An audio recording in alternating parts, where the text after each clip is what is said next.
Hello everyone and welcome to Testbook super coaching. Haryana assistant professor का examination Sunday को over हो चुका है। अब बहुत सारे एस्पिरेंट्स हैं जिन्होंने एग्जामिनेशन दिया हरियाणा के अंदर जाके, और एग्जामिनेशन देने के बाद उन्होंने अपनी आंसर कीज भी चेक कर ली है। बहुत ही मॉडरेट सा पेपर आया था, बिल्कुल भी चैलेंजिंग पेपर नहीं था काफी एस्पिरेंट्स के लिए। ये भी फीडबैक हमें उन्हीं से मिली हुई है।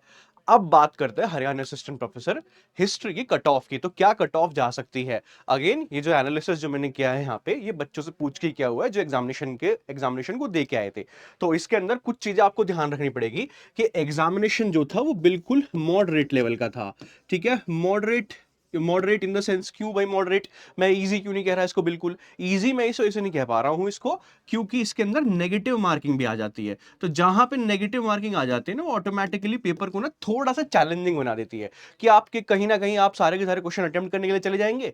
आपके सामने 100 क्वेश्चन है, आप अटेम्प्ट कर रहे हैं 95 96 क्वेश्चन, और वहीं पे आपके 10-12 क्वेश्चन गलत हो गए, तो आपका आपका जो पूरा का पूरा जो क्वेश्चन है जो ठीक भी हुए हैं वो ड्रॉप हो जाते हैं एकदम, तो नीचे की तरफ चले जाते हैं। तो इस पेपर को केवल मैं मॉडरेट के तौर पे कहना चाहूंगा। नॉर्मल पेपर था बिल्कुल। बहुत सारे एस्पिरेंट्स का बहुत ही अच्छा स्कोर आया है। इनफैक्ट कुछ स्टूडेंट्स मेरे भी है जिनका 80 से ऊपर स्कोर जा रहा है। तो यहाँ पे उनके बेसिस पे ही उन्होंने जो एनालिसिस दिया है, उनके बेसिस पे आपके सामने बताना चाहता हूँ कट ऑफ क्या रह सकती है। ठीक है, ध्यान दीजिएगा। यहाँ पे आपको ये भी देखना पड़ेगा कि सीट्स कितनी है। सीट्स हरियाणा असिस्टेंट प्रोफेसर के अंदर केवल 121 है हिस्ट्री की। उसके साथ साथ अगर मैं अटेंडेंस की बात करूं तो अटेंडेंस लेस देन 57। ठीक है, 50% से भी कम अटेंडेंस थी इस बार एग्जामिनेशन जिन्होंने दिया था। तो ये भी अगेन एस्पिरेंट से पता चला है हमें। और अगर मैं बात करता हूं कट ऑफ की, तो यहां पे हमें नेगेटिव मार्किंग भी अकाउंट में लेनी पड़ेगी। ठीक है, नेगेटिव मार्किंग भी है, और नेगेटिव मार्किंग ऑटोमेटिकली आपका स्कोर घटा देती है थोड़े बहुत क्वेश्चन गलत होने पे ही। तो ये आपकी कट ऑफ रह सकती है। जनरल कैटेगरी के लिए 70 से 75। अगर आप 70 से ऊपर स्कोर कर रहे हो तो आप बेशक अपनी प्रिपरेशन शुरू कर दीजिए जो आपका मेंस होने वाला है, जहां पे आंसर राइटिंग आपको प्रैक्टिस करनी है उसके लिए। अगर आप ओबीसी से बिलोंग करते हो 65 एंड ईडब्ल्यूएस 65। अगर आप 65 से ऊपर जा रहे हैं ओबीसी ईडब्ल्यूएस के अंदर, तो आप बेशक तैयारी शुरू कर दीजिए। एंड साथ साथ एससी एसटी में 60 से 65। पीडब्ल्यूडी 5 क्वेश्चन आप और ड्रॉप कर लीजिए, इस तरीके से यहाँ पे पीडब्ल्यूडी हो जाएगा। तो ये ओवरऑल है। आई नो इसके अंदर भी सब कैटेगरीज होती हैं, ओबीसी के अंदर भी होती है सब कैटेगरीज, ऐसे ही एससी एसटी के अंदर भी सब कैटेगरीज होती है हरियाणा के अंदर। लेकिन उसके अंदर तो हम नहीं जा पाएंगे क्योंकि Haryana assistant professor examination regular नहीं होता है। ये अभी हुआ है 2025 में, उससे पहले कब हुआ था कुछ नहीं पता चला कि क्या कट ऑफ गई थी, कोई एनालिसिस नहीं कर पाए थे उस टाइम पीरियड पे।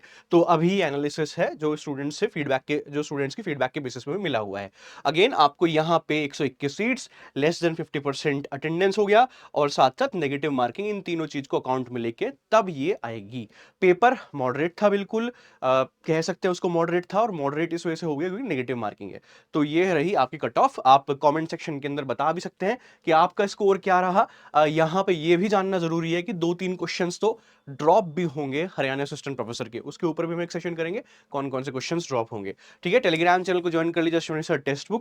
यहीं पे ही आपको मिलेगी Haryana assistant professor writing session भी। ठीक है, तो उसके लिए आपको सबसे पहले तो चैनल को सब्सक्राइब करना पड़ेगा, और यहीं पे ही आपको आंसर राइटिंग प्रैक्टिस कराई जाएगी। तो चैनल को सब्सक्राइब कर लीजिए। उसके साथ साथ हमारे पास हरियाणा असिस्टेंट प्रोफेसर के साथ साथ आरपीएस से असिस्टेंट प्रोफेसर और यूपीपी से असिस्टेंट प्रोफेसर, उसके भी कोर्सेज अवेलेबल हैं। तो अगर कोई ऐसा एस्पिरेंट है जो ज्वाइन करना चाहता है, डिस्क्रिप्शन बॉक्स में एंड कमेंट सेक्शन के अंदर गूगल फॉर्म लगा हुआ है, उसको फिल कर दीजिएगा। ठीक है, चलिए, थैंक यू वेरी मच।